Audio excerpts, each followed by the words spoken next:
안녕하십니까. 2023년 12월 22일 최병 모임 팩트 시작하겠습니다.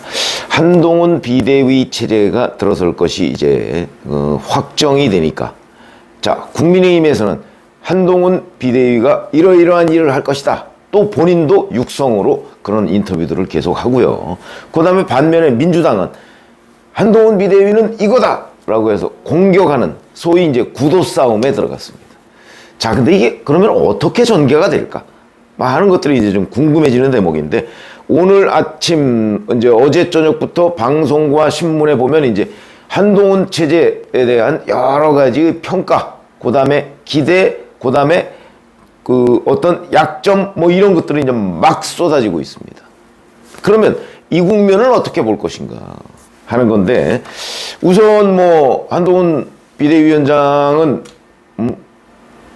본인이 뭐 지금 9회 말 뭐 투아웃 상황이다, 투아웃에 투스트라이크 상황이다, 그러니까 뭐 비슷한 것만 들어오면 일단 때려야 된다, 뭐 이런 얘기를 해서 이제 또 화제를 모으기도 했는데, 자, 궁극적으로는 우선 그 뭐 윤석열 대통령의 뭐 아바타다 하는 건 민주당의 공격 포인트고, 반면에 50세 대표와 59세 대표, 그 다음에 검사와 피의자 뭐 이런 구도로 또 만들 수도 있다, 뭐 이런 여러 가지의 그 소위 프레임들이 이제 막 쏟아지고 있습니다.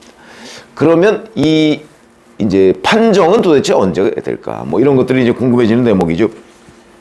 자, 우선 오늘로서 아마 총선이 110일인가 남았습니다. 그러니까 100일 남짓 남은 겁니다. 석 달 조금 넘게 남았죠. 석 달 반 정도 남았는데, 자, 이 정도로 하면 이제 어찌 보면 국민의힘 지지자들의 기대주 한동훈이라는 사람이 나섰기 때문에 보수층은 어느 정도 결집할 겁니다. 그동안에 흩어지고 좀 느슨해졌던 보수층이 결집하게 될 것이고, 그 반사 효과로 진보층도 일부 결집할 가능성이 있습니다. 그러나 보수층 결집의 정도가 조금 더 크겠죠. 왜냐하면 이쪽은 구체적인 한동훈이라는 그림이 나왔으니까. 그러면은 그 효과는 있을 거라고 봅니다. 예를 들어서 인요한 혁신의 체제가 들어서면서 상당한 정도의 기대를 모았죠. 왜냐하면 우선 기존 진짜 여의도 문법이라는 거와 다른 말들이 인요한 혁신위원장 입에서 자꾸 나오니까, 그래서 기대를 모았던 거와 마찬가지로 컨벤션 효과가 있을 것이다. 이 컨벤션 효과가 이제 예를 들어서 그 지난 8일에 그 한국갤럽 조사를 보면 장내 정치 지도자 이 선호도 조사에서 이재명 대표가 19%였는데 한동훈 법무부 장관이 16%였었죠. 그때는 한동훈 비대위라는 기대가 전혀 없을 때입니다. 그렇기 때문에 아마 이 뭐 한국갤럽 조사는 한 달에 한 번씩 조사를 하는데 1월 중순쯤의 조사에서는 얼마 안 남았습니다.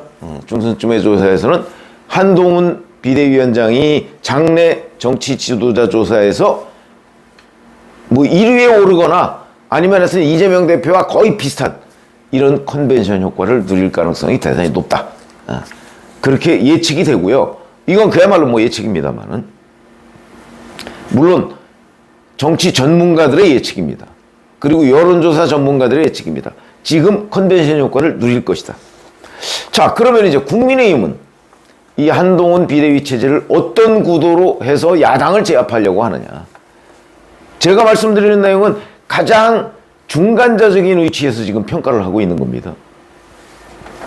첫 번째, 세대교체. 아까 50세와 59세 얘기를 했었죠. 그 다음에 젊음. 그 다음에 민생정책으로의 전환. 지금까지 어찌 보면 윤석열 정부 1년 한 7개월 동안 이런 부분이 취약했습니다. 뭐 민생 뭐 이런 부분도 뭐 소홀히 한 것 아니냐, 이런 지금 갤럽의 그 여론조사도 있거든요. 그리고 공연히 뭐 홍범도 장군 뭐 흉상 이전 뭐 이런 그 약간은 이념적 문제에 치우쳤던 것 아니냐, 뭐 이런 지적이 그 윤석열 대통령 국정운영 지지율 부정평가의 상위 순번으로 올라가 있습니다. 그거를 바꾸겠다는 거죠. 한동훈 비대위 이런 구도로 이제 접근을 하겠다.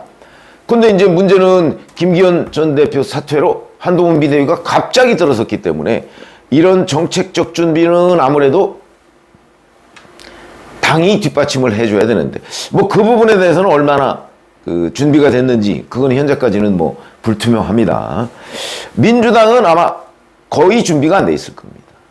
뭐 이재명 대표 또 뭐 어디 가서 뭐 경로당 이런 데 가서 뭐 월화수목금 뭐 점심 제공하겠다 뭐 그 이재명 대표식의 특기죠.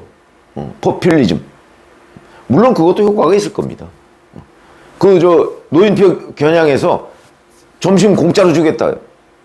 일종의 노인 무상급식 뭐 이런 거 아니겠습니까? 아마 그런 것도 효과는 있을 텐데 큰 그림에서 보면 민주당은 이재명 대표의 사법 리스크 방어 때문에 아마 정책적 준비가 거의 안 돼 있을 겁니다. 이런 약간 얄팍한 뭐 사탕 발림 같은 거, 뭐 이런 거는 뭐 큰 그림의 정책이라고 보기도 어렵죠. 그런 점에서는 오히려 뭐 재건축, 뭐 그 기준을 바꾸겠다 하는 윤석열 대통령의 어제 그 공약 같은 거, 약속 같은 거, 이런 것들이 효과는 조금 더 있겠죠. 그러나 이제 뭐 안전성이라는 기준보다는 뭐 노후성으로 바꾸겠다. 요것도 조금 막연하고 이게 이제 뉴타운 같은 그런 효과를 발휘하려면 조금 더 구체적인 거. 뭐 그런 게 근데 나오기는 했습니다. 뭐 30년 넘으면 굳이 이런 거 저런 거 뭐 따지지 않겠다 뭐 하는 그런 것도 있는데 조금 더 정교하게 접근을 하면 충분한 그 어떤 민생 정책으로서의 효과를 발휘할 수 있다. 이런 것들이 이제 한동훈 비대위 체제로의 전환과 함께 이런 것들이 뒷받침이 돼야 된다. 이런 말씀을 드리고요.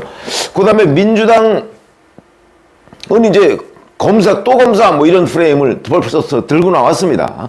이 부분에 대해서 국민의힘은 아마 검사 대 피의자 구도로 바꿔가려고 하는 것 같습니다. 벌써 뭐 성일종 의원 등 몇 명이 그래도 우리는 당신들 같은 피의자를 대표로 하고 있지는 않다. 뭐 이런 지금 반격을 나서고 있거든요. 이런 구도로 대응을 하려고 하는 것 같고, 그 다음에 이제 당정 관계에 대한 야당의 비판, 공격, 뭐 이게 거세게 나오고 있고 앞으로도 아마 굉장히 오랫동안 지속이 될 겁니다. 동아일보하고 통화한 걸 보니까 서로 다른 것을 같아야 한다고 강요하지 않고 살아왔다. 윤석열 대통령의 관계에서. 그러니까 우리는 독자적인 그 입장이다. 우리를 한 세트로 묶지 말라. 이런 거를 계속 이제 한동훈 비대위원장이 지금 강하게 주장을 하고 있는 거죠. 자, 이런 부분에 관해서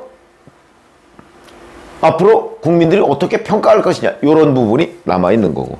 민주당의 구도는, 민주당의 뭐 교과서라는 그 언론계의 평가를 받고 있는 한겨레. 거기를 보면 저는 뚜렷하게 드러나 있다고 봅니다. 이런 겁니다. 검사 대통령, 검사 대표, 윤심으로 선거 치르는 국민의힘. 딱 이 검사 대통령의 검사, 집권당 대표. 이런 공격 포인트를 지금 한겨레가 일종의 제시하고 있는 거고. 경향신문 비슷합니다. 용산 직할체제. 이렇게 돼 있는 거죠. 이 얘기는 곧 윤석열 대통령의 국정운영 지지율이 낮으니까 그 낮은 거에 한동훈 비대위 체제를 같이 묶어서 이제 한꺼번에 한 세트로 공격을 하려는 그런 그 프레임을 지금 만들고 있는 것으로 보이고, 그 다음에 한겨레 경향신문 등 친민주당 매체들의 또 흐름을 보면 윤석열 대통령, 김건희 여사 이걸 또 이렇게 묶어서 그걸 한동훈까지 엮어서, 그 이제 뭐 대표적인 게 한동훈 뭐 조선 제1검이라더니 결국 김건희 수호검이냐 뭐 이제 이런 식의 얘기로, 이거는 아마 김건희 특검법에 대한 그 입장이, 왜냐면 26일에 이제 전국위원회 의결을 거쳐서 한동훈 비대위원장이 확정이 될 텐데 28일 본회의에서 김건희 특검법을 지금 처리하겠다는 거 아닙니까? 물론 그 전에 이제 한동훈 비대위원장이 이 김건희 특검법에 대해서 뭐 26일 또는 27일, 그러니까 28일 본회의 표결 전에 어떤 식으로든 대안을 내놓을 겁니다. 그게 뭐 독소 조항을 없애면 받아들이겠다든지 아니면 뭐 거부권을 뭐 행사하겠다든지 뭐 어떤 식으로든. 그러나 단순하게 거부권을 행사한다는 것은 굉장히 위험한 선택일 수가 있죠. 왜? 한국갤럽 조사에서 보면 김건희 특검법에 대한 찬성이 70%입니다. 굉장히 많은 겁니다. 이 정도인데 그냥 독소조항이 있으니까 안 됩니다. 그러고 그냥 퉁친다. 그건 굉장히 위험한 선택이다. 이거에 일종의 물을 타야 됩니다. 그거는 김건희 특검법을 수용한다는 전제하에 뭐 예를 들어서 뭐 특검 추천에 뭐 여야가 합의하자든지 아니면 특검 실행 시기를 뭐 총선으로 한다든가 아니면 뭐 한 2달 뒤로 한다든가 뭔가 있고 그 다음에 또 독소조항으로 지적됐던 매일매일 브리핑 이거는 뭐 피의사실 공표 때문에 안 되니까 피의사실을 공표하지 않는 뭐 무슨 어떤 정기 브리핑 뭐 예를 들어서 이런 걸 한다든가 뭐 이런 몇 가지의 대책 그런 거 받아들이겠다. 이런 부분에 대한 발상의 전환 그런 것들을 이제 한동훈 비대위원장이 해나가야 되는 거예요. 그게 이제 방어가 되는 겁니다. 민주당의 프레임에 대한 방어가 되는 거죠. 자, 요게 이제 여기까지가 어제 저녁부터 오늘 아침까지 나온 모든 언론 매체들의 그 이제 이 한동훈 프레임 전쟁 그거에 대한 제가 이렇게 소개를 해드린 거고요. 앞으로도 기대 이제 국민의힘 지지자들은 어마어마한 기대를 하고 있을 것이고 그 다음에 민주당 지지자들은 또 이걸 어떻게든 깎아내리려고 할 겁니다. 이 경쟁 국면이 굉장히 오랫동안 지속이 될 거고 당분간은 컨벤션 효과를 누릴 텐데 그러면 이제 컨벤션 효과가 끝나고 나면 한동훈 비대위원장이 뭔가를 보여줘야 되는 겁니다. 보여주는 건 양쪽의 지지자들 빼고 제가 말씀드렸죠. 한 40%쯤 되는 요 중간지대 여기로 얼마나 손을 뻗쳐서 관심을 모을 수 있느냐 여기에 달려있는 거죠. 그게 이제 자꾸 얘기하는 중도 확장성입니다. 중도 확장성. 이거는 우선 첫 번째로 세대교체의 이미지를 가져가려면 비대위원들을 젊게 구성을 해야 되는 것이고 이 비대위원들이 각종 아이디어를 내서 중도층이 관심을 보일 만한 뭐 정책들이나 아니면 제도 뭐 이런 것들을 이제 집권당이니까 집권당은 그 야당보다 훨씬 더 카드가 많습니다. 야당은 뭐 반대밖에 없는 거죠. 그리고 진짜 한동훈 비대위원장 말대로 야당이 하는 건 그야말로 약속이고 여당이 하는 거는 집행입니다. 실천. 그런 정도 바로 실천할 수 있는 내용들이기 때문에 이런 카드들을 예를 들어서 정부가 뭐 한동훈이라는 이름 얘기하지 말고 정책적으로 뒷받침하면 그것이 다 새로운 한동훈 체제의 자산이 되는 그래서 그게 표로 연결되는 이런 유기적인 관계가 이제 당정 간에 마련이 돼야 되겠죠. 당정 간에는 늘 뭐 긴장을 해야 된다. 꼭 그런 건 아닙니다. 그러나 지금은 이제 윤석열 대통령과 한동훈 비대위원장 사이에 이미지 겹치는 게 워낙 많으니까 이제 자꾸 이걸 뭐 수직적 관계를 수평적 관계로 뭐 이렇게 얘기를 하고 있는 건데 꼭 긴장돼야 되는 건 아닙니다. 다만 그 독자성, 독자적인 영역이 국민들한테 평가를 받으면 되는 거죠. 그러니까 뭐 용산 대통령실의 무슨 여의도 출장소 개념이 아닌 완벽한 그 별도의 뭐 무슨 그 어떤 주체 이런 거를 국민들로부터 평가를 받으면 되는 겁니다. 그 평가를 받기 위한 조치들이 나와야 되는 거죠. 그게 이제 당정관계라는 겁니다. 그래서 제가 보건대는 그건 결국 아마 용산 대통령실과 어느 정도 그 한동훈 비대위가 차별화를 할 수밖에 없을 겁니다.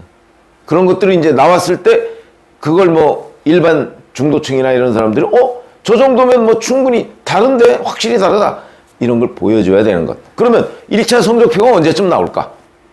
아마도 1월 말쯤이 되지 않을까. 이제 한 달쯤 뒤에 보면 이거에 대한 초반에 컨벤션 효과를 누려서 쭉 올라가다가 한 달쯤 되면 계속 올라갈 것인지 아니면 정체일 것인지 뭐 이런 것들이 이제 결정이 되겠죠.